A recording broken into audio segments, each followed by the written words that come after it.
आज हम शुरू करते हैं आपकी वर्कशीट नंबर 18। तो पहले आप लोग इसे अच्छे से लेबल कर लेंगे, डेट डाल देंगे, अपना नाम, अपने टीचर का नाम, सब्जेक्ट, क्लास सब आप लोग लिख लेंगे। इस वाली वर्कशीट में मैं आपको पूरे एक्सप्लेनेशन के साथ क्वेश्चन आंसर्स बताऊंगी। अगर आप चाहते हैं कि सिर्फ आपको क्वेश्चन आंसर मिले तो उसके लिए आप हमारी दूसरी वर्कशीट को देख सकते हैं जिससे सिर्फ मैंने क्वेश्चन आंसर ही कराए हैं। तो चलिए पढ़ना शुरू करते हैं। पिछले कार्यपत्र में हमने पढ़ा कि लेखक गुणकार मूल्य ने अक्षरों के इतिहास के बारे में बताया कि आदमी ने जब से लिखना शुरू किया तब से इतिहास आरंभ हुआ। ये बात ठीक है, क्योंकि तभी से हमें उसके कुछ निशान, कुछ चीज़ें मिलती हैं। उससे पहले क्या हुआ करता था, कैसे होता था, हमें इतना कुछ नहीं मालूम। किसी भी कौम या देश का इतिहास तब से शुरू होता है जब से आदमी के लिखे हुए लेख मिलने लग जाते। ठीक है, यानी वही बात आ गई कि जब से इंसान के लिखे हुए लेख मिलने लगे तब से ही उसका इतिहास शुरू हो गया। अब आगे चलिए, अब आगे पढ़ते, देखते हैं इसमें और क्या है लिखा है। अतः हम देखते हैं कि यदि आदमी अक्षरों की खोज नहीं करता तो आज हम इतिहास को ना जान पाते। ठीक है, यानी अगर अक्षरों की खोज नहीं होती तो आज हम इतिहास को भी नहीं जान पाते। हम ये ना जान पाते कि पिछले कुछ हजार सालों में आदमी किस प्रकार रहता था। यानी हम ये भी नहीं जान पाते कि आदमी की जिंदगी किस प्रकार की थी पिछले कुछ सालों में, क्या क्या सोचता था, कौन कौन राजा हुए इत्यादि। यानी कि इंसान क्या सोचता था, उसकी क्या थिंकिंग थी, कौन कौन से राजा गुजरे, यानी कौन कौन राजा बना, किसने क्या करा, कौन कितना अच्छा निकला, कौन कितना बुरा निकला, ये सारी चीज़ें हम नहीं जान पाते। अक्षरों की खोज मनुष्य की सबसे बड़ी खोज है। यानी अक्षरों की खोज ही मनुष्य की सबसे बड़ी खोज है। क्यों? क्योंकि मनुष्य ने तरह तरह की खोजें की, लेकिन जो अक्षरों की खोज की वो और कोई नहीं है। ठीक है, अब यहाँ क्या लिखा है, अक्षरों की खोज करने के बाद ही मनुष्य अपने विचार को लिखकर रखने लगा। यानी जब तक अक्षरों की खोज नहीं हुई थी, मनुष्य के जो भी विचार थे वो उसके अपने अंदर ही रहते थे, लेकिन जैसी अक्षरों की खोज हुई वो विचार लिखकर बताने लगा। इस प्रकार एक पीढ़ी के ज्ञान का इस्तेमाल दूसरी पीढ़ी करने लगी। अक्षरों की खोज करने के बाद पिछले 6000 सालों में मानव जाति का तेजी से विकास हुआ। अक्षरों की खोज से पहले इतनी तेजी से विकास भी नहीं हुआ। ठीक है, जैसे पिछले 6000 सालों में आपका अक्षरों की खोज हुई, वैसे ही मानव का विकास भी बहुत तेजी से बढ़ने लगा। ये महत्व है अक्षरों का और उनसे बनी हुई लिपियों का। यानी कि अब आपसे कहते हैं कि देखिए ये है महत्व अक्षरों का और उनसे बनी लिपियों का, क्योंकि अलग अलग तरह की लिपि होती है। अतः हम सबको अक्षरों की कहानी मालूम होनी चाहिए। आज जिन अक्षरों को हम पढ़ते लिखते हैं वे कब बनाए गए, कहाँ बने और किसने बनाए, ये जानना भी ज़रूरी है। ठीक है, तो अब ये कैसे बनाए गए, ये जो आज हम इसे सा बोलते हैं, तो ये सा सबसे पहले किसने बोला और इसको ही सा क्यों बोला गया, इसको सा क्यों नहीं बोला गया। तो बहुत सारी चीज़ें ऐसी जो हमारे दिमाग में आती हैं जिसका कभी जवाब मिलता भी है और कभी नहीं भी मिलता। तो वही कह रहे हैं, ये सारी चीज़ें भी हमें जानना बहुत ज़रूरी है। तो चलिए अब हम लोग अपने क्वेश्चन आंसर्स को पढ़ते हैं। यहाँ क्या लिखा, गद्यांश के आधार पर निम्नलिखित प्रश्नों के उत्तर दीजिए। अब आपका पहला प्रश्न क्या है, सोच कर लिखिए कि अक्षरों की खोज से मनुष्य को क्या लाभ हुए।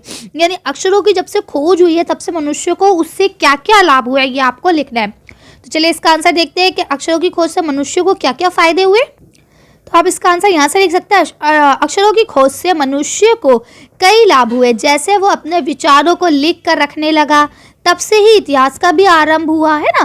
तो इस तरह से आप इसको लिख सकते हैं। अब देखिए, ये मत कहिएगा मैम आपने आरंभ गलत लिखा है। आरंभ में आधा माँ भी बना सकते हैं और चाहे तो ऊपर अंकी बिंदी भी लगा सकते हैं। ठीक है, तो आप लोग इसे कर लेंगे। चलिए अगला क्वेश्चन पढ़ते हैं। अब आपका यहाँ दूसरा क्वेश्चन लिखा है, यदि अक्षरों की खोज ना होती तो क्या होता। यानी अगर अक्षर नहीं होते हमारी ज़िंदगी में तो उससे क्या होता। सबसे अच्छी बात तो ये कि हम पढ़ाई से बच जाते हैं ना, लेकिन चलिए फिर भी हम लोग इसका फैक्ट वाला जवाब देखते हैं। तो देखिए आप इसका आंसर यहाँ से लिखेंगे, यदि अक्षरों की खोज ना होती तो मनुष्य को कई तरह की परेशानियों का सामना करना पड़ता। जैसे वो अपने विचारों को लिखकर नहीं रख सकता था, या मानव इतिहास का भी कोई आरंभ नहीं होता। क्यों? क्योंकि जब तक कि मानव ने लिखना नहीं शुरू किया था उससे पहले का कहीं हमें कुछ मिलता है, नहीं मिलता। इसीलिए अगर अक्षर नहीं होते तो हमें मानव इतिहास भी नहीं होता और बहुत सारी चीज़ें ऐसी जिसमें हमें परेशानियों का सामना करना पड़ता। ठीक है, और सबसे अच्छी बात तो ये होती है कि हमें पढ़ाई नहीं करनी पड़ती है ना। चलिए अच्छा अगला क्वेश्चन पढ़ते हैं। अब आपका यहाँ तीसरा क्वेश्चन लिखा है, लिखित और मौखिक भाषा की लाभ हानि के विषय में अपने दोस्तों से बातचीत कर लिखे। यानी लिखित और मौखिक दो भाषाएं होती हैं, है ना। अब इससे क्या लाभ है और इनकी क्या हानियां, ये आपको बताना। तो पहले हम लोग ये जान लेते हैं कि लिखित और मौखिक है क्या। देखिए, ये जो आप पढ़ रहे हैं ना, ये आपका लिखित है, ये आपको लिखित रूप में मिला है, इसमें कोई चेंजेस नहीं हो सकते। जो यहाँ लिखा है वो लिखा है, ठीक है। जो सही है वो सही है, जो गलत है वो गलत है, ठीक। और मौखिक का मतलब होता है, जैसे मैं बोल के बता रही हूँ आपको, ये आपका मौखिक है। अगर ये रिकॉर्ड ना हो तो ये बदला जा सकता है। अब मैंने अभी आपसे कहा कि मैं कल कॉलेज जाऊंगी, ठीक है। अब ये बात क्योंकि वीडियो बन रही है इसलिए ये रिकॉर्ड हो गई है, लेकिन अगर हम और आप सामने बैठ के बात कर रहे होते और मैं ये बात कहती कि मैं कल कॉलेज जाऊंगी, और जब आप किसी के सामने मुझसे पूछवाते हो और मैं कहती नहीं मैंने तो ऐसा नहीं कहा, तो क्या है कि जो हम बोलते हैं, ये जो हम बात कर रहे हैं, ये मौखिक है और इसमें फेरबदल किया जा सकता है। क्यों? क्योंकि इसका कोई पुख्ता सबूत नहीं होता है। हमने क्या बात बोली हम खुद भी भूल सकते हैं, है ना। तो चलिए, अब आपको पता चल गया लिखित माने क्या होता है, जो आपको ऐसे लिखित रूप में मिले, और मौखिक जैसे कि मैं आपको बोल के पढ़ा रही हूँ, तो जो बोला जाता है ये मौखिक होता है, ठीक। चलिए, अब इनके लाभ और हानियों को देखते हैं। देखिए, ये आपका आंसर बहुत बड़ा हो रहा है, इसलिए मैंने इसे दो हिस्सों में लिखा है। तो पहले आप लिखेंगे लिखित और मौखिक भाषा के लाभ हानि निम्नलिखित है, ठीक। उसके बाद आप ऐसे लिखेंगे लिखित भाषा, और लिखित भाषा की लाभ क्या लिखेंगे। मैंने दो लाभ बताए हैं, दो हानियां बताई हैं सबकी। क्यों? क्योंकि वरना आंसर बहुत बड़ा हो जाता है ना।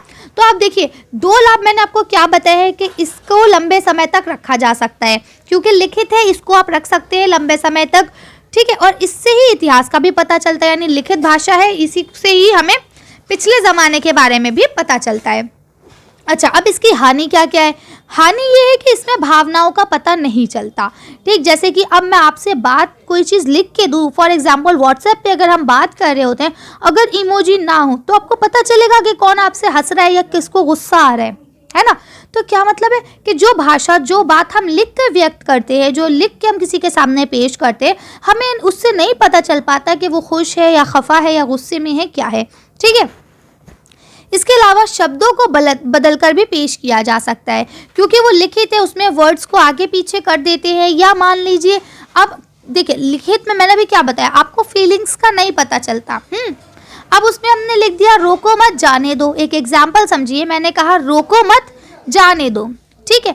अब इकट्ठा मैं लिख दूं, अगर ये सेंटेंस अगर मैं इकट्ठा लिख दूं कि रोको मत जाने दो, ठीक है, तो अब इसका एक मतलब तो ये निकल रहा है कि इसे रोको मत, इसे जाने दो, ठीक है। और इसके अलावा अब हम क्या कहते हैं, अगर हम रोको के बाद कॉमा लगा दे, रोको मत जाने दो, तो इसका मतलब क्या है कि आपको रोका जाए, आपको जाने नहीं दिया जाए। तो देखिए क्या हुआ यहाँ पे, क्योंकि फीलिंग्स का नहीं पता चल रहा है, इसलिए यहाँ पे आपकी जो मीनिंग है वो दो मतलब में निकाली जा सकती है, जिससे लड़ाई होने की संभावना भी बढ़ जाती है।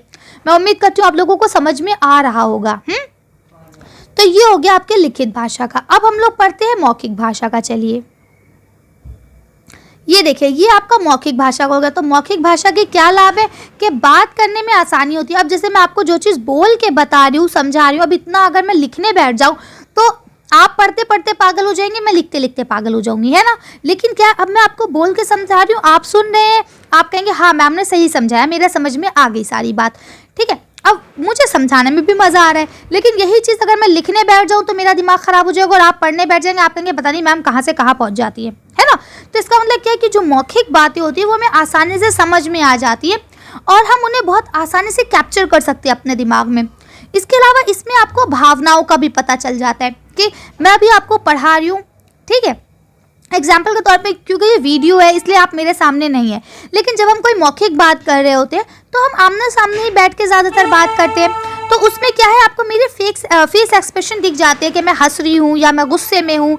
और वैसे भी आपको मेरी आवाज़ से भी अंदाज़ा हो जाएगा, अगर मैं गुस्से में होंगी तो मेरी आवाज़ चेंज होगी, अगर मेरी तबीयत ख़राब होगी तो आपको मेरी आवाज़ अलग से चेंज लगेगी, है ना।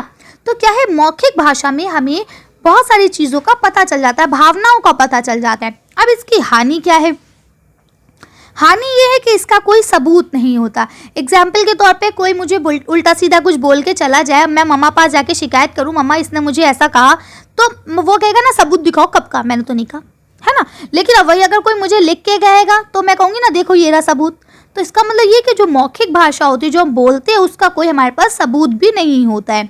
इसके अलावा इसको बदला भी जा सकता है, जैसा कि मैंने अभी आपको बताया कि मैं आपके सामने कह दूं हाँ मैं कल कॉलेज जाऊंगी, और जब कोई मुझसे बड़ा पूछे हाँ भाई तुम कोरोना में कॉलेज जाओगी, इधर आओ तुम्हारी पिटाई लगाओ, मैंने कहा भाई मैं कॉलेज जा रही हूँ, मैं तो नहीं जा रही, है ना। तो क्या है, इसको हम बदल भी सकते हैं। तो उम्मीद करती हूँ आप लोगों को समझ में आ गया होगा अच्छे से। इस तरह से आप इनको लिख सकते हैं। 2-2 पॉइंट्स मैंने लिखाए हैं, अगर आप लोग चाहें तो और भी पॉइंट्स बढ़ा सकते हैं, कोई ऐसी बात नहीं है। चलिए तो अब हम लोग एक काम करते हैं, अगला क्वेश्चन पढ़ते हैं। अब देखिए यहाँ आपका अगला क्वेश्चन लिखा है, वैसे तो संख्याएं संज्ञा होती है, पर कभी कभी ये विशेषण का काम भी करती है। जैसे नीचे लिखे वाक्य में हमारी धरती लगभग 5 अरब वर्ष पुरानी है। यानी कहने के मतलब ये कि जैसे संख्या 1, 2, 3, 4, 5 ये जो है ये आपकी संज्ञा होती है, लेकिन कभी कभार ये विशेषण का काम करती है। विशेषण का मतलब क्या है कि उसकी अच्छाई या बुराई बताती है। एग्जाम्पल के तौर पे हमारी धरती लगभग 5 अरब वर्ष पुरानी है ना। तो ये धरती का मतलब एक बात को उभार रहे कि भाई धरती कितनी पुरानी। मैं कहूँ हमारी धरती पुरानी है, एक सिंपल बात हो जाएगी, लेकिन मैं कहूँ मेरी धरती 5 अरब साल पुरानी है, तो ये दूसरी बात हो जाएगी, है ना। इसी तरह से ये आपको एक और दिया गया उदाहरण कि कोई 10,000 साल पहले आदमी ने गांव में बसना शुरू किया। यानी लगभग 10,000 साल पहले ही गांव में आदमियों ने बसना शुरू किया। इसी तरह से इन वाक्यों में रेखांकित जो अंश है आपके, ये संज्ञा के बारे में जानकारी देते हैं, इसलिए इसे संज्ञावाचक कहते हैं। ठीक है, संज्ञावाचक विशेषण कहते हैं। तो इस तरह से ये आपको समझाया गया है पूरा, आप लोग इसे पढ़ेंगे, इसमें कोई खास बात नहीं है। जैसे कि अब यहाँ इन्होंने आगे बताया 4 संतरे, 5 बच्चे, 3 शहर। लेकिन अगर किसी चीज़ को नहीं गिना जा सकता है तो उसकी संख्या वाले शब्द के अलावा माप तोल का इस्तेमाल किया जाता है। जैसे 3 जग पानी, यानी अब हम पानी को नहीं गिन सकते ना कि पानी कितना है, 1 है 2 है, तो हम क्या करेंगे 3 जग या 1 किलो जीरा, है ना। अब जीरा को 1, 2, 3, 4 तो करके हम गिनेंगे नहीं बैठ के, ठीक है। तो इसी तरह से यहाँ आपको दिया गया नीति, यहाँ रेखांकित भाग परिणामवाचक विशेषण है क्योंकि इनका संबंध माप तोल से है। तो आपको समझ में आया, यहाँ आपको 2 विशेषण के बारे में पता चल गया। अब नीचे जो लिखा है उसे पढ़े, रिक्त स्थान में दिए गए माप तोल के उचित शब्द छाट कर लिखिए। तो अब देखिए यहाँ आपको क्या क्या लिखा हुआ है, प्याला, कटोरी, एकड़, मीटर, लीटर, किलो, ट्रक और चम्मच। ठीक है, तो अब आपको इसको आंसर देना है। तो चलिए एक काम करते हैं, अब हम लोग इसका आंसर भी देख लेते हैं फटाफट। तो देखिए अब आप इसका आंसर ऐसे लिख सकते हैं, 3 कटोरी खीर, है ना, 2 एकड़ ज़मीन, 6 मीटर कपड़ा, 1 ट्रक रेत, 2 प्याले कॉफ़ी, 2 प्याला कॉफ़ी। इसी तरह से ये देखिए 5 किलो बाजरा, 1 लीटर दूध या 3 चम्मच तेल। तो इस तरह से आप आसानी से इसे लिख सकते हैं। चलिए तो आज की वर्कशीट को यही खत्म करते हैं। आज की वीडियो में बस इतना ही। अगर आपको हमारी वीडियो पसंद आई हो तो प्लीज़ इसे लाइक और शेयर करें। अभी तक आपने हमारे चैनल को सब्सक्राइब नहीं करा है तो प्लीज़ हमारे चैनल को सब्सक्राइब करें। Thank you for watching.